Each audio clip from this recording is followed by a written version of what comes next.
तो ये सातवां रूप माता कालरात्रि का है। इसी के बारे में हम चर्चा करते हैं। 7वें दिन नवरात्रा में किस चीज़ का भोग लगे और कौन से मंत्र का विशेष रूप से जप करें।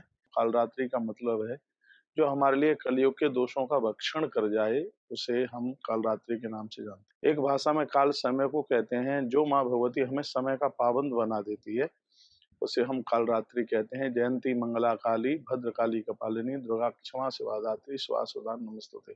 माँ भगवती जगदम्बा के ही अनेकानेक नाम हैं, लेकिन जिस माँ की ये चर्चा की जा रही है, माता काली, जिसकी वजह से हम नए कार्यों में सफल हो जाएं, जिसकी वजह से हम अपनी आयु को जीत लें, जिसकी वजह से हम अपने दुर्गुणों को जीत लें, ये माता परम्बा, ये सातवां रूप है मैया का काली के रूप में। माँ इसमें खोता के ऊपर सवार होती है और मैया की इसमें 4 भुजाएँ हैं। ठीक है, देखने में मैया का रूप थोड़ा भयंकर लगता है, लेकिन माँ हृदय से बहुत सौम्य है, अपने बच्चों के ऊपर बहुत बड़ी कृपा करती है।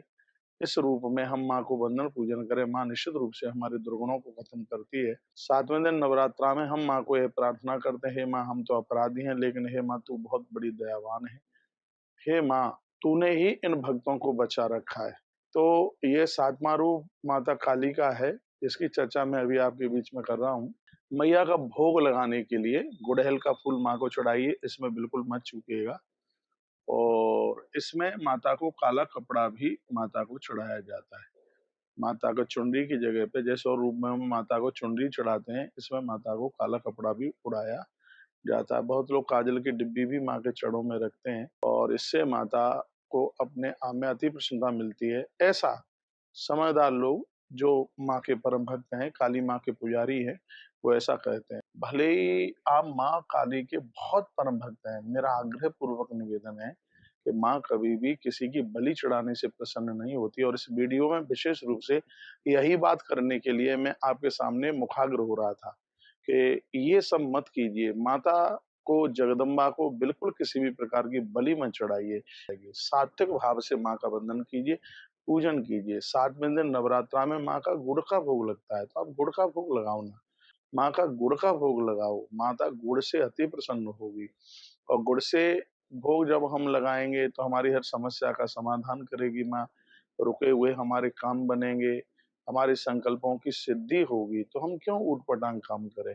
हम माँ का गुड़ का भोग लगाएँ, नवाहन मंत्र से माँ का जप करें, कुंजिका स्तोत्र का पाठ करें। ओम ऐं ह्रीं क्लीं चामुंडाई, इस मंत्र को रुद्राक्ष की माला पर इसको हम जप करें। देखिए माँ कितनी प्रसन्न होती है, अति प्रसन्न होती है। इस 7वीं नवरात्रा में मैं आपसे यह बात करने के लिए तैयार हो रहा था, ऊट-पटांग चीज़ों को छोड़ें, उनका भोग कभी धोखे से भी मत लगाइए जो खाने के लायक नहीं है।